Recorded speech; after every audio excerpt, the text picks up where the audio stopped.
Here's the thing, guys. We got new chairs.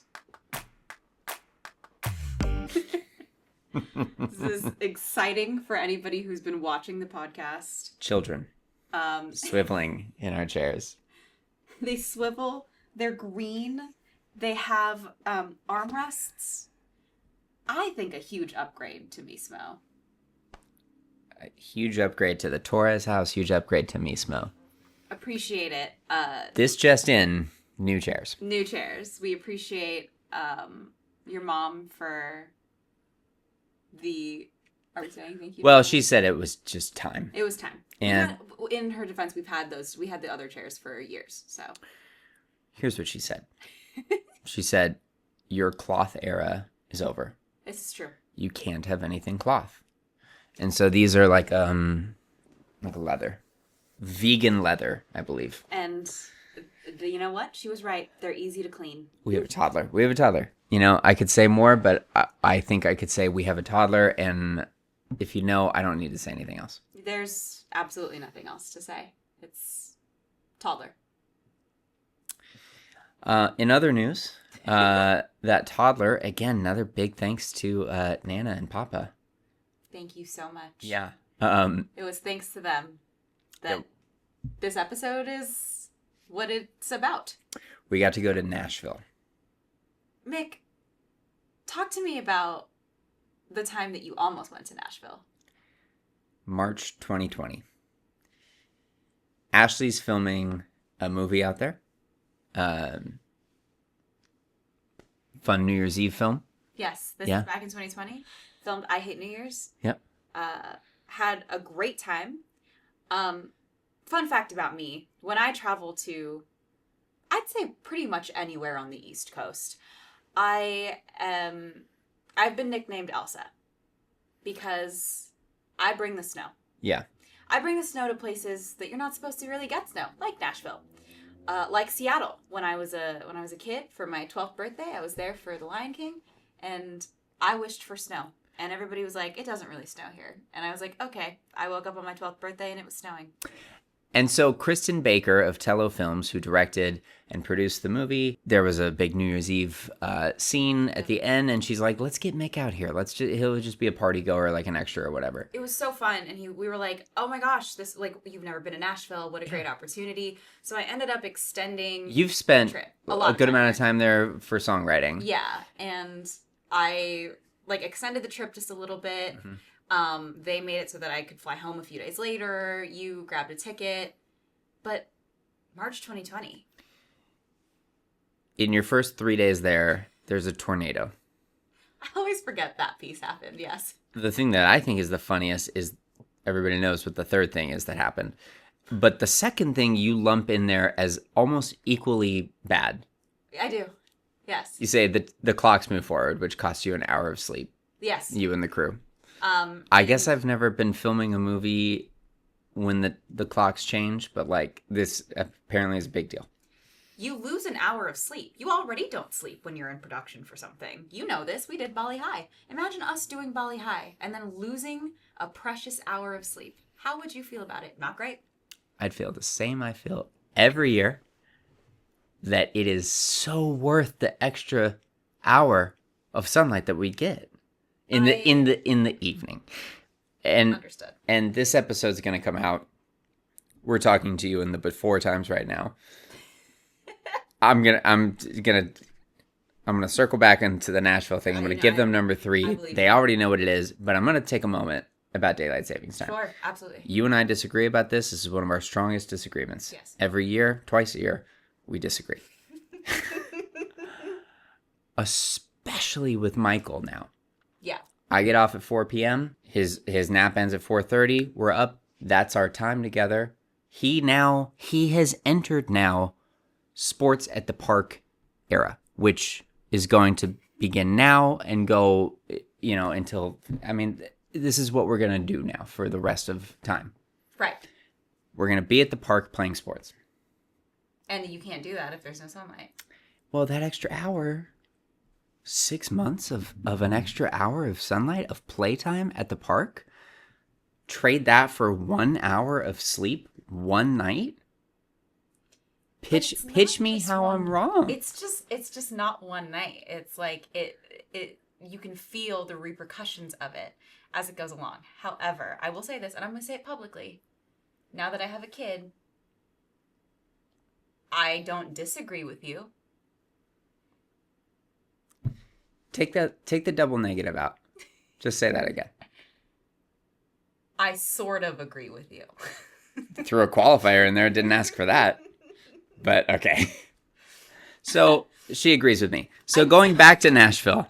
I don't love losing the hour of sleep, but I do love gaining the extra sunlight with Michael. And like, even, I'll say like, even when he wasn't in his sports era last year. Yeah. I like, that's the time we can go out and walk or like go out and do, just like be outdoors. And it was, of course, it's delightful. So now I get it. When I lived in Utah, a little further north, it would stay light until like close to 10 p.m. in the summertime. Whoa. That's wild. They called it night games, which was just like tag, but like late at night. Like, because the sun stayed up late. They called it night games. That's fantastic. It was just games that were played at night, but it was just normal games. Right. But exciting because nighttime. It was really exciting. But daytime. I gotta say, it was one of the most exciting things happening over there. I'm really happy at for that you. time. I'm really, really happy for you. So, coming back to Nashville, tornado. Yes. Clocks move forward. Global pandemic. Now, for us in this household, the severity of this, if you remember, things were happening like hand sanitizer and the beginnings of it all. We measured it by when the NBA shut down. We were like, we did the Mark Cuban. That's real. And we had a call. You still had more days of shooting. We still had like 2 more days of shooting. We were on FaceTime when the NBA shut down, which I always think is like so funny. And I forgot we were live as it happened. We were live as it happened. Just because we were like, man, people are really talking about this, like this pandemic, like everybody's getting sick. Is this weird? I think the general consensus at the time was just like, man, like people are getting sick, but we didn't know what it was. So we were like, well, you're still coming. So like, I think it's going to be okay. And truly the NBA shut down and we were like, sorry, what do you mean the NBA is just not going to happen? Like it was so bizarre and like, it was just a huge red flag for us. Like, that was the red flag. That was it. That you were like, I just remember you on FaceTime being like, I don't think I should come. I felt like me being an extra in that scene no longer a priority. Right. You getting home safely, became the only priority. Right. Luckily, you guys were able to you must have been one of the last productions that stayed open. I remember. You finished. This is when, like, toilet paper was a hot commodity. Right. And. Oh, I did a grocery run in anticipation of you coming home. 6 bags. It was like when the grocery store was, like, end game.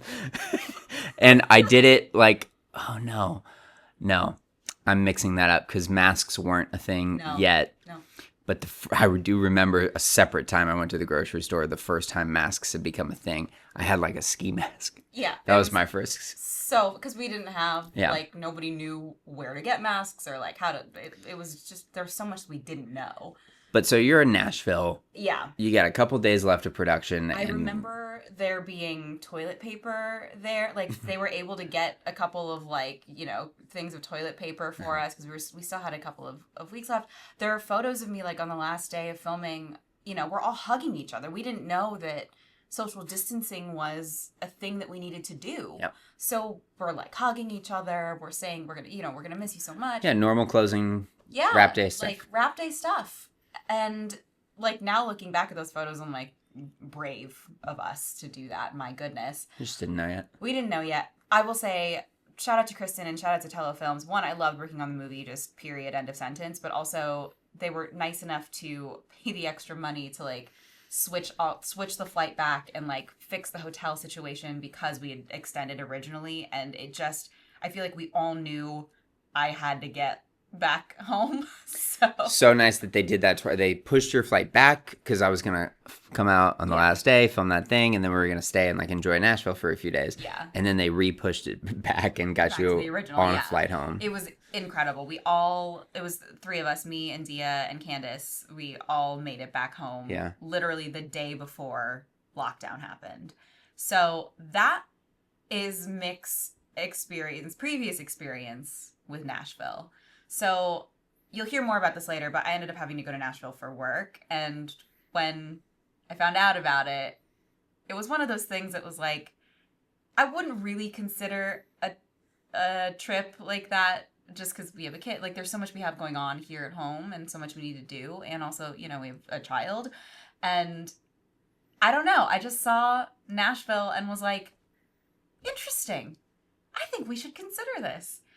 And shout out to Nana and Papa again for hanging out with a boy for a few days. But we made it happen.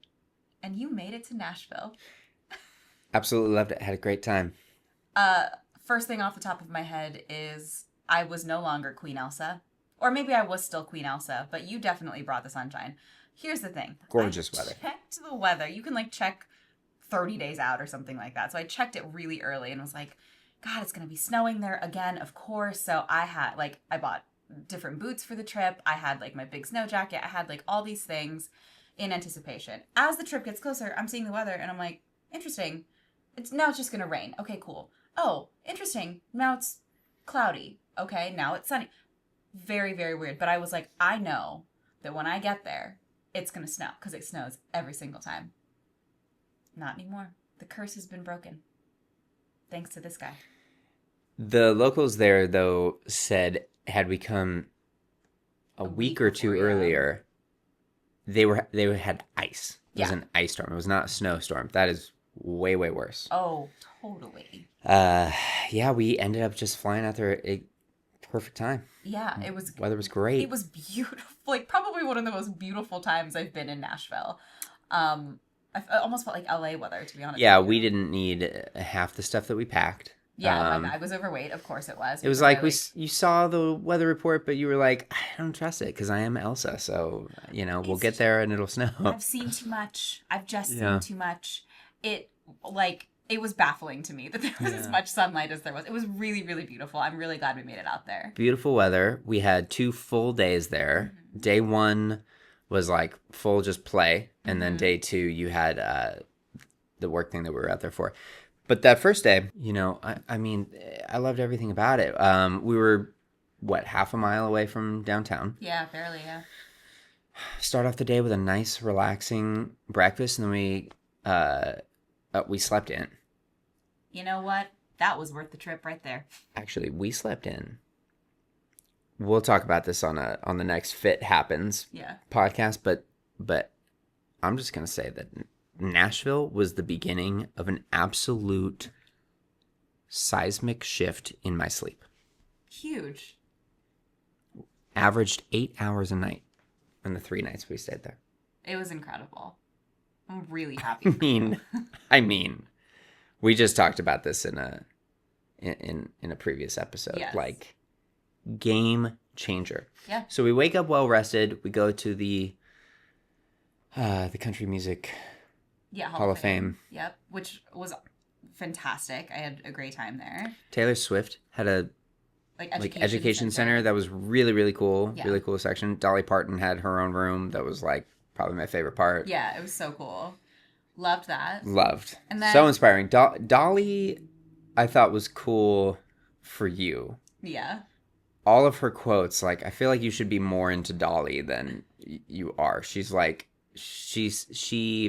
feels like a perfect role model for you. She's the definition of people telling her no and her being watch me. Yeah. And I really love that. Not that you're not into Dolly, but I feel like I should do more research on her. A lot of the quotes were just this is exactly how Ashley talks. A lot of the quotes you were you've said this. Yeah. Actually. Yeah.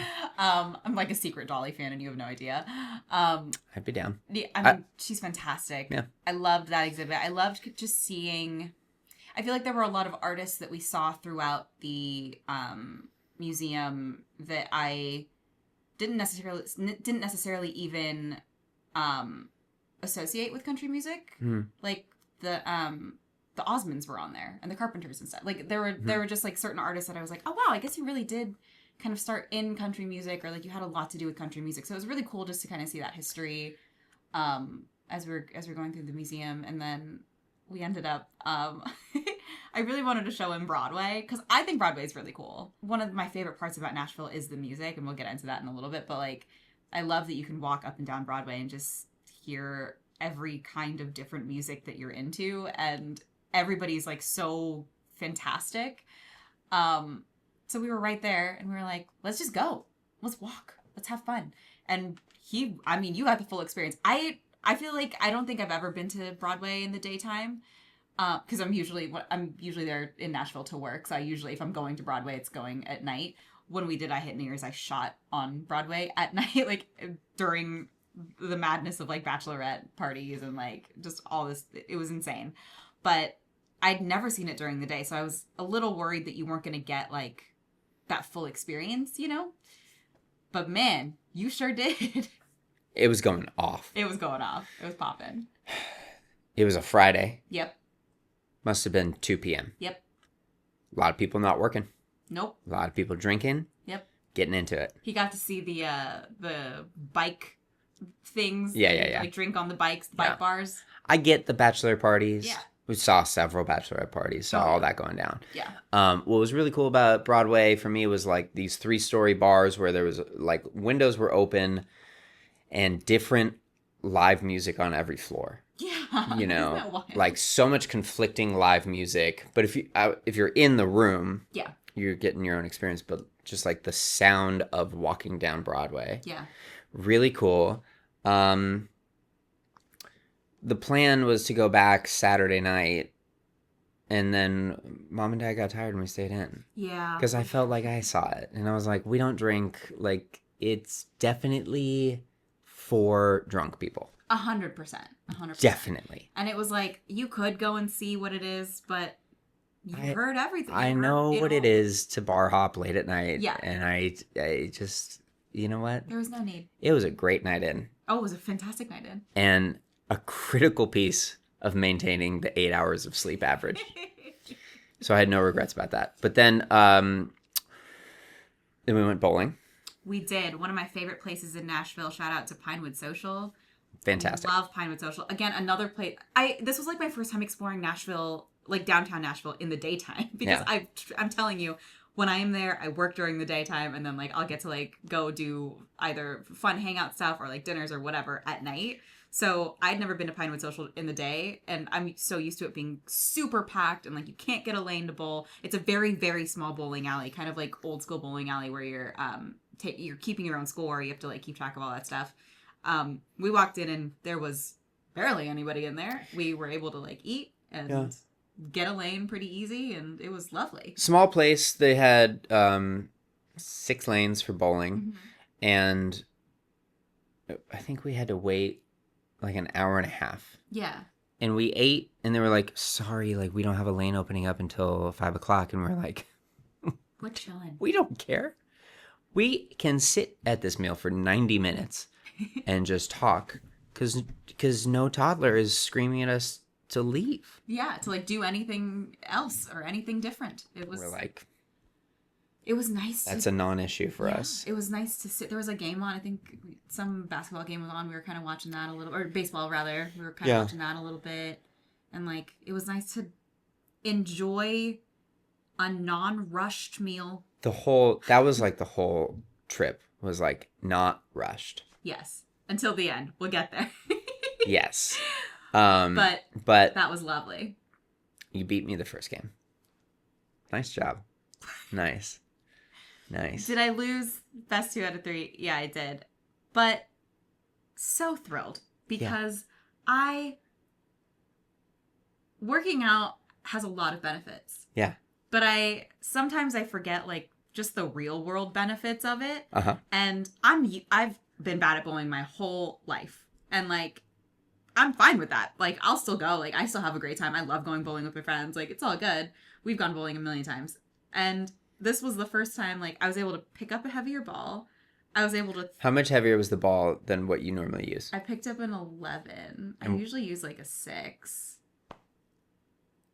And you were giving it gas. Yeah. Yeah. Got a strike at one point. Yeah. Like, it was wild. It was like, that first game happened and I was like, what is happening right now? What is this? What is going on? Power, wielding, strength. I was so excited. And then I won that first one. You kicked my ass the second game. Totally fair. My arm was like getting gassed up. So like, I think you were saving yourself for the third game a little bit. oh, that's funny. Oh. I maybe like subconsciously I was, Maybe a little bit. but I think honestly, like I just felt like my arm be like, girl, what's going on? And then third game was tight. Came down to the last frame. I scored 100 for the first time in my life. Yeah, actually, your best game was your third game, but I was a little bit better. But like, I was surprised. Honestly, I was surprised because my second game was so bad. I was surprised that I even made the third game competitive at all. I was thrilled with how that went. I'll be very honest. So I've always loved Pinewood Social, but like, I loved it a little bit more this time because I upped my game a little bit. It was really fun. Great food, good vibe.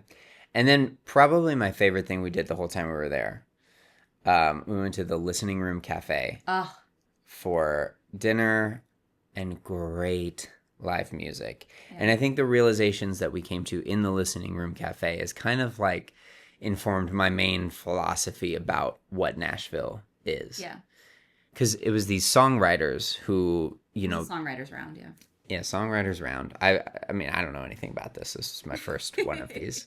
But 6 songwriters... They're singing some hit songs that that were bought by artists, but they're performing them the way they wrote them before the artist changed them. And then other songs that haven't been bought yet and that they just love. So my conclusion was Nashville is to musicians what Hollywood is to actors, totally. But there's something more actionable because everybody there, it's just a guitar and a mic, and you can put on a great show, and you can show people what your art is about. Yeah. Just, I mean, Broadway, like, I don't know how hard it is to get stage time there. I think the Listening Room Cafe must be like a higher level, probably harder to get on that stage, yeah. But there seems to be an abundance of stage time available in Nashville, and if you're great and you break through. And you only saw downtown Nashville. It's not even, I don't even mean to say breakthrough because I'm not even talking about like the business piece of it. Yeah. It's here as an actor, you don't so much get to just express and just do the thing that you want to do on your own. Yeah. You have to collaborate. I mean, like, even a one-person show has a stage manager and a director and like, so... I don't know. You can put yourself on tape. You can like self-tape monologues, and like we did that for a little while, where we were just kind of like putting ourselves on tape just to get reps in. It's not the same thing. There's something different about doing your thing for an audience. Yeah, and it was lovely, like seeing what that is in Nashville, and the way that musicians are able to like move around the city and operate and do what they're there to do. I loved it, and I loved the musicians that we got to see at the Listening Room Cafe. It's really inspiring, and I was really excited for you to see that. I originally wanted to take him to the Bluebird Cafe, which is very famous. I still have not been there, but we were staying literally so close to the Listening Room Cafe. We walked. Yeah, and like I heard such great things about it, and Werner Chappell Music took over that night. So I was like, this looks like a really great lineup. Let's try it out. And I don't know. I haven't been to Nashville in a really long time. Last time I was there, I wasn't even there for any like singing or songwriting or anything. It was for I Hate New Year's. It was to film a movie. So I haven't been around that piece of Nashville in a really long time. And it was so cool to sit in on the Songwriters Round and just like listen to the stories of why they wrote the song. And I loved it because sometimes they would like mess up a lyric or like forget a lyric or like somebody forgot a chord at one point. She was like, let me go back. And then she just like went back and kept going. Yeah, because she was saying she wrote 200 songs last year. Yeah. And I forget how normal that is. Yeah. And how human that is. And it was so refreshing just to be like, wow, you're really just like showing us your art. You're here just having a great time. And I don't know. It was like really inspiring to see. It made me, we talked about this while I was there. It made me miss music a lot. It made me like excited to write songs again and like just kind of dive into that world a little bit more because I haven't done it in so long. And I, I don't necessarily love a lot of the music business aspects, but I do love writing and being in the studio and like creating with Rebecca, with one of my like really best friends. And I don't know. I forget how much Nashville can inspire me in that way. So it was really cool that the first like full day there ended with that experience. Like in our Airbnb, there was a piano and a guitar in there and like a record player. And I was like, man, music is just everywhere here. It feels very inviting to share your art in Nashville. Very inviting. It doesn't feel judged very much. You know what I mean? Like nobody, when anybody like messed up a lyric or went back on a chord or anything, nobody in the audience was like, oof. What it most reminded me of was like Largo at the Coronet. Yeah. I mean, we've seen Zach Galifianakis there literally with like a notepad and he's just like testing out jokes and making notes as he goes. Yep. Yeah, stand-ups have that ability to. Oh, you just need a mic and you can just go. But, totally. Yeah, actors, it's a little bit different. I'm so glad you got re-inspired for music. I did. It's how I met you. You were singing, mm-hmm. and I was so attracted to it. I had to talk to you after the show. You did. Yeah, I missed you having an outlet to sing. Rockwell was such a great place for it. I'm excited that you're excited, and I can't wait to see what that's going to mean. Yeah. Even if it's just you warming up around the house more often and singing a little bit more. Yeah. Thanks. I think, I don't know. I saw that night and I was like, man, I really miss that. You know what got me was like, I feel like the girls went first in the songwriters round and they told such great stories. Our songs were so good. And then it was when the guys went up after and the guy that was kind of like leading the entire thing got to his second song. He was like, we can do a couple more, right? Like, do we have time for a couple more? And the other two guys that he was with did not prepare, like they had nothing prepared. And they were like, oh, I mean, yeah, I guess we can't. And one of them was like, I'm just going to do what is like fresh off the top of my head. And it was like a song that he had just written. Like, I'm willing to bet that he wrote that either earlier that day or like the day before. Probably that week they were having like a whole songwriters convention. That particular guy was from LA and a bunch of LA people happened to be out there that week. Yeah. Yeah. And it was like watching that happen. Like that felt so magical that I was like, you just asked the sound guy in back, like, can we do two? Yeah. And they were like, yeah, sure. The audience is like, do two. And he's like, I asked the sound guy. Yeah, we were into it. I was like, I could watch you guys all night. So yeah. Like, please, if you guys want to keep playing, keep playing. It was awesome. It was so awesome. And it just, I don't know, there was something about it that I was like, damn, I miss just like being in the studio and just like screwing around and being like, I don't know, what about this chord? I don't know, what about this lyric? That's a stupid lyric. Like, let's keep going. Like, I miss that creativity and that, I don't know, it felt like there was like so much freedom and like excitement around the craft. And I was like, man, I really miss that. So I don't know. I don't know what's going to happen with my music, but we'll see. Yeah, we'll see. Yeah. Yeah, it was interesting. You just explained to me the way that they treat songwriting there, like it's a real 9 to 5, or you know, it's a job. They show up. It's yeah.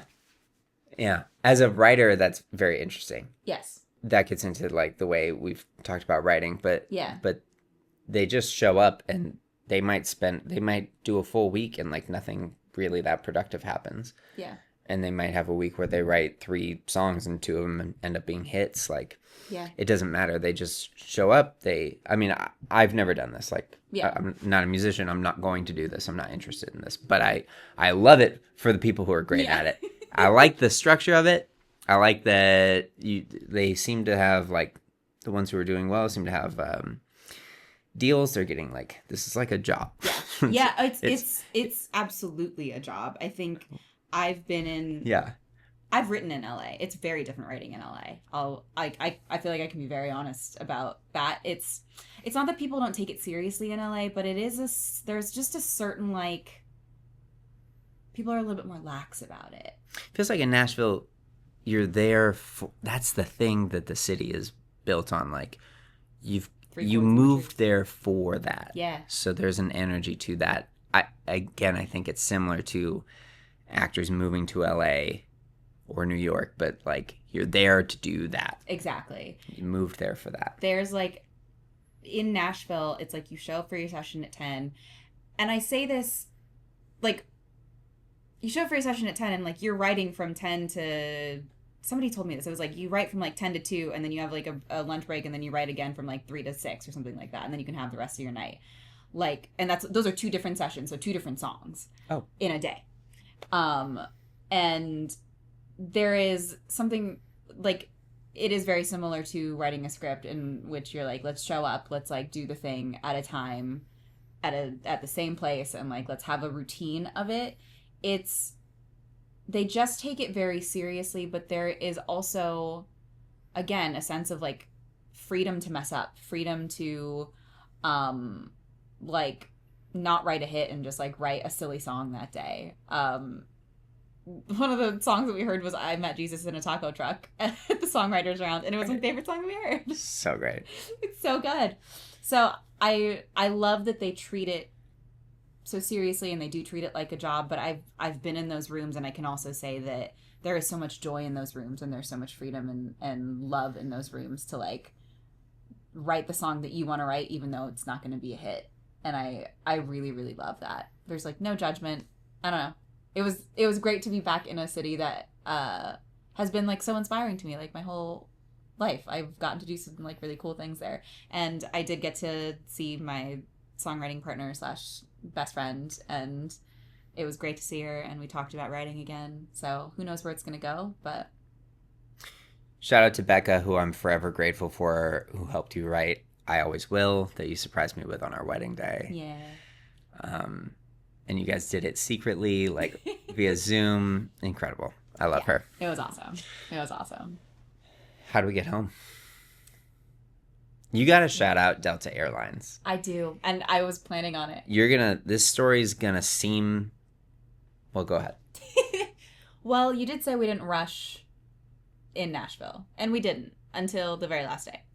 We checked out of the Airbnb. We thought we had quite some time before our next flight. So we were kind of like, okay, what are we going to do? We don't know what we're going to do. We didn't want to go too far away from the airport because now, like, what a gift that we didn't go too far away from the airport. But there were just like a million things we wanted to do. We couldn't figure it out. So we were like, okay, why don't we get a bite to eat? There's a place at our Airbnb we could have eaten at. We sat down, and what's crazy is that I don't think you got an email about it, but I got an app notification from Delta that was like, your flight has been canceled. We had like 4 hours till the flight. They said, your flight has been canceled. You've been rebooked on another flight. It was 10 a.m. I think our original flight was 3 p.m. 2 p.m.? Yes, something like that. 3 p.m. I think you're right. I always like to get the time right in these stories. Yes. But yeah, around 10, we got a text that was like, hello, flight canceled. And we were like, that's a sick joke. What's going on? And we checked. They'd rebooked us for a flight the next day. And we were like, simply no. They're like, no worries. We've scheduled you with like the most convenient similar thing. Yes. Tomorrow. Which was tomorrow. And we were like, for us would have meant another day of being away from Michael, which not an option really. I would have had to cancel another day of clients. Yeah. That would have been a nightmare. So we were like, no thank you. And then it gave us an option to see more flights. There was a flight that left in like a couple of hours. And then there was a flight that left, but it would have taken us like further away from LA, and then like a long flight. It would have been Detroit. Yeah. Like a 2 hour and a half to Detroit, and then a 5 hours from Detroit to LA. Yeah. And I was like, maybe we can do better. And then there was another flight that stopped in Austin and then went to LA, but it was leaving in an hour. 1 hour. We're sitting at breakfast. And our poor waiter was like, hi, want anything to drink? And we were like, our flight just got canceled. Can you just give us a minute? Thanks. He was lovely. Okay. If you're seeing this, sorry about that. He was like, I get it. Get home. enough said. Yeah, but I was able to book the flight. But then it was one of those things where it's like, you'll get your seat at the gate. And I was like, I don't feel good about this. So we booked it out of that restaurant. Uh-huh. We thankfully were staying pretty close to the airport. So it did not take us long to get to the airport. And I don't know how we did it, but they got us on that flight. They got us on the flight home. They allowed me to go through with a heavy bag because the lady was like, there's no time, just so you know this is overweight, but it's totally fine, go. And I was like, angel on earth, thank you. And then we got on the plane. It was one of those small planes. You know those smaller planes with just just 2 seats every row? It was one of those. I don't do well on those planes, guys. I don't. Your girl gets nauseous. We know this. This is a fact. I was honestly fine for most of the flight. I will say that. It was just landing. It was just landing. The descent. There was one point as we started the descent, the pilots were like, we have started the descent into Austin, and weather's looking pretty good. We got winds, 25-mile-an-hour winds coming in. And I was like, 25 mile an hour? What are you talking about? And in my head, they didn't sound like they were worried. So I was like, okay, maybe I'm just tripping. Like, maybe it's not that bad. It's their job to not sound like they're worried. 100%.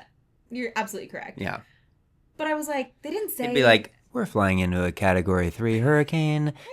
We're going to go ahead and leave the safe belt seat on. Let me get that again. Safe belt seat? Yeah. Nice. It's fine. Leave it. Take it's 2? fine. Okay. No, it's fine. We're not doing a take 2. I really was like, maybe it'll be fine. Maybe I'm tripping and 25-mile-an-hour winds aren't that bad. Fool. I was a fool. I was bamboozled. The plane started going down and it's a small plane, so you just feel like every tiny little piece of turbulence. And there was, do you know how when you're descending in a plane and every once in a while you'll feel you just go down more than you feel like you should be going down? Yeah, that was it. I grabbed your hand. What did you say? Harder than delivering Michael. Yeah. Tighter grip. Yep. And for a longer period of time. Yeah, sorry about that. Just sorry again to your hand. That's not from you. That's from something else. But it was a tough landing to no fault of Delta. It was just the weather it was windy. It's totally fine. But we get off the plane. I'm now nauseous. Finally, you got nauseous. It was like... We just find ourselves in the Austin airport, just taking a breath. Yeah, we sat down. Grateful that we had landed. Yes. And then we had... Just assessing the moment. We had a 3.5-hour layover. So... Hungry. Oh, we skipped brunch in Nashville. Yeah. I never ate. Hungry. So nauseous, but hungry. And then... Which makes it worse. So I go get us a slice of pizza that was right across the way. Yeah. And then? And then there are 2 Delta gate agents sitting, very close to us. And one of them comes up to us and says, Mr. and Mrs. Torres, could you come up to the desk, please? And I looked at Mick and I was like, we're not getting on this flight. The flight's canceled. It's over. We're not getting home. I'm not going to see Michael tonight. What's going on? And I get up to the gate and now I know. Her name is Brianna. Brianna and Dion spoke to us at the Austin airport. And Brianna said, you look familiar. And I was like, yo, what's going on? And she'd recognized me from True Jackson VP. It was very, very sweet. Yeah. And in the same breath, she was like, I see that you're on a flight to LAX. And I was like, yes, I am. And she got us our seats immediately on the flight. So fast. Because this is a new flight for us. We did not have seats for it yet.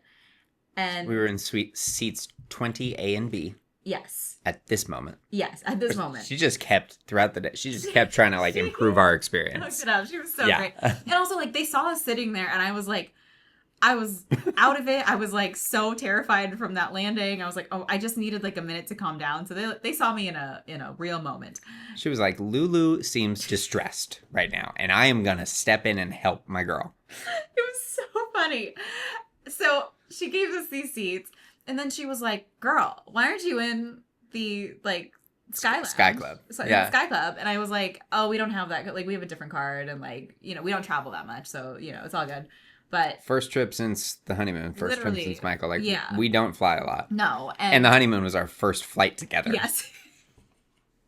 Absolutely was. We don't fly much. This is our second, like, getting on a plane trip together. Yeah. But she was like, oh, okay. So Girly leaves for a little bit. We go back to our seats. Like, I'm just like grateful that we have seats for the flight home. She comes back like 5 minutes later and she's like, follow me. And I was like, excuse me? She took us to the Sky Lounge and she was just like, well, they're not busy today. So they're saying like, you can come out and like hang out here. And I was like, oh my gosh, thank you so much. So we got like a really quiet place to like gather ourselves again and like have some food. There was coffee and I had hot chocolate at one point just because I was like, I'm here, I'll have it. At one point I was like, I love minestrone soup. This is such a random fact about me, but like I love vegetable minestrone, and they had it in the lounge. But it's like one of those things where like if I saw it on a menu, I probably wouldn't get it because I'm like, there's probably other things that I want. But I was so excited about that stupid minestrone. And then, oh gosh, a couple hours later, because remember, long layover. So like a couple hours later, she comes back. Somebody's trying to call you. And we're like, what is this number? We don't know. And then she decides, I'm just going to go up there. She got us vouchers for our last flight because we had booked like a comfort flight and there were none of those seats on that flight. So we got like a little bit of a voucher from Delta, which was amazing.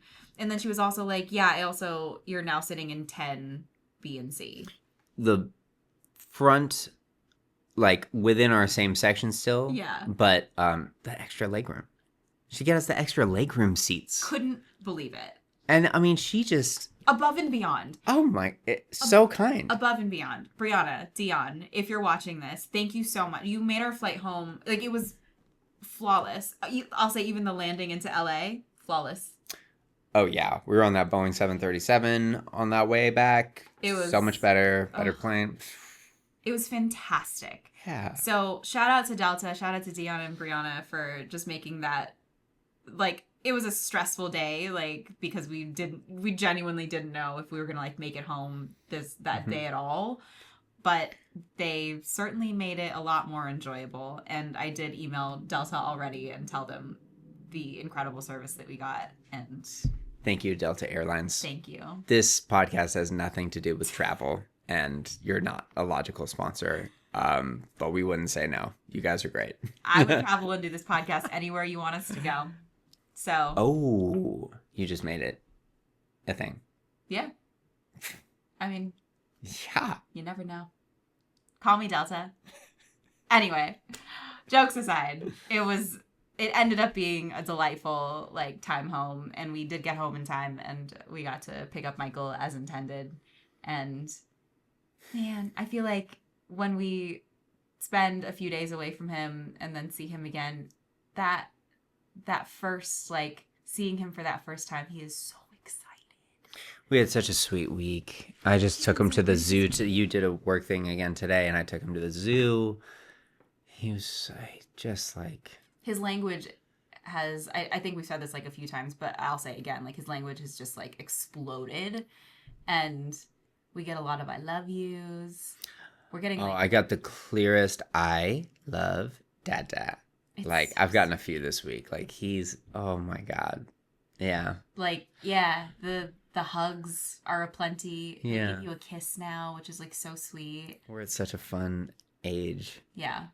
Again, I feel like one of those things where we've heard, you know, get ready. It's like really hard at this phase, or like blah, blah, blah, blah. Yeah. Of course, there are challenges. They're like, you know, getting him to eat a meal is like wild, but I love this phase. I love it. Like, it's so fun. I know. I mean, they call it the terrible twos. He's coming up on 2 soon. Yeah.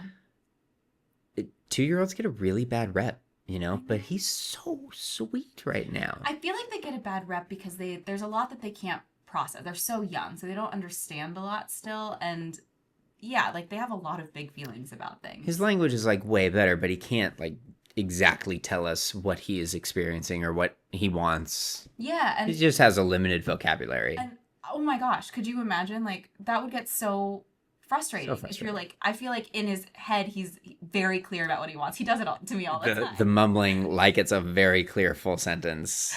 And I'll get like one Yeah. word of it. Like one word will be mama, and then one word will be like eat. And I'm like, okay, he wants to eat something. What are you exactly saying to me? And then if I grab the wrong thing, he's like, no. I told you. Yeah. I told you. He's very, like, he's so clear in his own head. And, like, I can't imagine what that feels like for him just to be like, no, I know what I want. Like, why aren't you understanding me? Yeah. Of course that's frustrating. So, like, Yeah. I get it. 2-year-olds get a bad rep for having big feelings and, like, throwing tantrums and stuff. But also, I feel like if you switch the perspective on it and, like, put yourself in his shoes for a second and be like, yeah, man, that sucks. Like, you can't tell me what you want. I know that's really frustrating. You're going to cry about it, but, like, we'll figure it out together. It's all good. I love this age. I don't know. I've really enjoyed what people, I guess, have, like, warned us about. All of the warnings that come along with this age have been, I don't know. I love it. I love this phase. Me too. Yeah. He's a good kid. Yeah. And I'm glad we came back to him. Traveling as parents, that was our first time getting on a plane. Yeah. I think we were going to talk a little bit about, like, just the math of it all. And Yeah. I don't know, you had some thoughts pre-pod about this? I mean, yeah, the logistics that go into something like this that was a lot to figure out. Just getting him to, like, childcare first and foremost is like that was the big math equation. Well, like, we got so lucky. Yeah. Like, I was just talking about the thing that was interesting is, like, two working parents, which is what we're kind of journaling about with this podcast, is like how we're figuring out being a family with both of us working and balancing all the things. And this was our first experience, like, you had a work trip. So, of course, I didn't have to go. Yeah. But, come on. I'll say, again, shout out to Nana and Papa. Nana and Papa were very much like, no, you should go. Like, you kids go, have fun, go be romantic. Yeah. I had to close the loop on 2020, and it was great to go. You did. But, of course, me going was another plane ticket and more expensive. Yeah.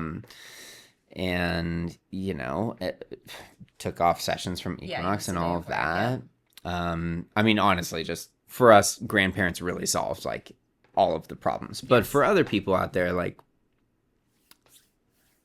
I don't know, this is a thing for two working parents. Do you have any thoughts on I mean, how to make the math of all that work? The options are, like, you take the kid with you, or you, like, leave them with somebody that if you don't have, like, your in-laws there, like we do, like, you leave them with somebody that you love and trust and, like, know that they can take care of the kid. But it's, like, this trip would have been just, like, difficult to get the work stuff done if, like, he was with us. So I don't think that would have been a like, true viable option. I don't think I could have come with you to the work thing. Agree. If you were there. Totally. So that would have meant staying in the Airbnb. I think, I don't know if I could have gone. I agree. Yeah. I think, really. Yeah. So that was the piece that just made it a fun trip on top of the work trip. But I think, realistically, take out the good fortune we have of Nana and Papa, and it would have been just you going to do a job. And I feel like we went back and forth on it a couple of times because it was like, is it even worth it for you to come? Like, do we do this or not? With the math of that, though, I would have, in that situation, I would have had to take at least one day off of Equinox. Right. Yeah. Yeah, and it was like, well, if you're gonna take a day off of Equinox, then might as well come with me if we have the option for it. But yeah, figuring out that math, and then I'll say also, you had filmed your movie the weekend before it. Yeah. So congratulations, you wrapped on the movie. Thank you. That was awesome. But yeah, that was 2 weekends back to back. Yeah. And then you go to Nashville. Yeah, and And then this weekend you're working, but we're both here. But it was, you'd finished the movie. That is 4 weekends in a row of working. Yeah, but it was like, there was so much, like, things that we hadn't done, like, even in just the house. I'll say, like, making the chairs was, like, a whole thing, like, right before we had left, which was so funny. But there were just, like, how do we get Michael to your parents' house? And, like, the timing of all of that, timing of the naps, timing of, like, what's going to be best for him, what's going to be best for us, and, like, what we have to get done in the house. So there was that piece of the math. Mm-hmm. there was the piece of the math that was like, oh my God, it's the night before our trip and we haven't packed. I ended up getting a self-tape the night before the night before we left. We had not packed. I had to take Michael to your parents' house. Uh-huh. And so I took him. Oh, and I had to submit my case study for Coach X. Yes. So I left to take Michael. You did that. We stayed up until 2 that night. Yeah, 3. 3? Yeah. And then what time did I have my first client the next morning? I think maybe 6 or 7. 6, 7. I gotta go. I'll see you guys later. Mom and Dad are here on the internet. Look at us. We're so hip. We got no sleep that night because it ended up I wanted to keep Michael here for as long as possible because I knew we were going to be away for a little while. So he ended up we tried to give him the most normal day possible, daycare and a little bit of time with you at the end of the day after you finished work. So I took him to your parents' house a little bit later than I maybe would have. But then it was so funny that day because it was you need to submit the case study. All of a sudden I have a self-tape. Oh, we still need to pack. It was all these things and everything had to happen. So I took Michael to Laguna. You finished your case study while I was gone. I came home. It was 10:30, 11 o'clock when I got home. And had to make myself look decent for the self-tape. And then ended up packing. Yes. And I was totally going to nap on the trip to Nashville, but I had packed 6 Celsius in the suitcase. And Ashley's suitcase was 59 pounds. And mine was 44 pounds. And they said, this doesn't work. Okay, so we're we'll fix it. But they both had to be 50 or less. We had to knock a few pounds off. So we both ended up chugging a Celsius. So funny. Running through the airport, chugging a Celsius. I wasn't going to throw it out. But I did want to nap. And then instead... We just stayed up. We stayed up. And then, because in drinking the Celsius, we were we'll be productive. We'll watch the next cut of Bali High or I'll do something. Yeah. No, I watched Once Upon a Time in Hollywood and you watched one battle after another. We had a Leonardo DiCaprio movie marathon. And it was, you know what? I regret nothing. Did we actually watch Bali High on the trip? We did. We did. That's what we did Saturday night instead of going out to Broadway. Which I felt really good about. I'll be honest and say we watched Bali High and we were okay, so we'll chill at home. Let's watch this next cut, make our notes, and then we'll go out and have dinner and it'll be so fun. We watched Bali High, loved it, great cut, very excited about it. And then there were a couple NBA games on and we kind of just had that on and we were it's going to be, we're going to stay in, and that's going to be okay. I got my favorite donuts from Five Daughters Bakery in Nashville, and we had dinner and donuts. Those were incredible. Yeah. You saw the light. Five Daughters Bakery. This is not a donut podcast, but listen, and we're not in Nashville. But I'll move the podcast to Nashville. No. What? No. What, is that not? You will not. Oh, okay. You will not. I go to Five Daughters. It is a must for me every single time. And I feel before you had Five Daughters, I feel you were what is going on with this? She really wants to go to Five Daughters. And I was essential. We must go. Now you get 100-layer cronuts. Yep.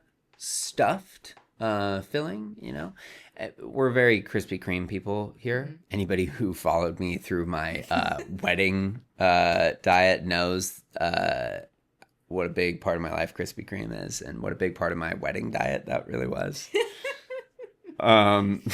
It makes sense if you followed it at the time. It was the most shredded I've ever been in my life. Dreams do come true. I'm not kidding. No, he's not. We can talk about this another time. Yeah, maybe that's a different episode. And I'm not gonna not love Krispy Kreme, but wow, Five Daughters was good. Yeah, I really didn't think you were gonna love it as much as you did, but you really yeah. I guess I really got to think about how high on my dessert list donuts really should fall. That's pretty high. Because I think I like donuts more than I like. If you ask me what my favorite dessert is, I don't know that I would ever say donuts. Right. But they're high on the list. Well, because I don't think you would think of a donut as dessert. I think you would think of a donut as breakfast. But we eat it for dessert mostly. I usually, Right? typically, Yeah. yeah. Usually that's not cutting it for me for breakfast. Right. For me, it's a full balanced meal for breakfast. The lack of protein is a real issue for me that early in the morning. That's fair, but Five Daughters also has donuts that have bacon on top, so there's your protein right there. We didn't get it. We should have gotten that one. I don't need that. Okay. I don't need that. Is it too much? That's not how I like my bacon. That's fair. That's fair. I'm not saying that's not tasty, Yeah. but when I'm having my donut, I just want my donut. Yeah. We are very I love a original glazed, and that's basically what I got at Five Daughters. I just got the original and I love that one. Mm-hmm. And you love a simple chocolate icing donut. And that's basically what you had at Five Daughters as well. It is, and I told you to get that without even knowing that it had the cream filling. Yeah. Yeah, solid 5 minutes on donuts. I think we can we can wrap it up. Honestly, that's all you really need to know about us. Donuts. Yeah. And we had a great time in Nashville. Yeah, we really did. Is that it for the night? Thanks for getting me out to Nashville. Thanks for coming. Thanks for you finally got to see it. Having a cool work thing out there that gave us a reason to be there. But no, great city. And really fun to go on a trip with you. It was awesome. Yeah. Thanks for coming. Good night.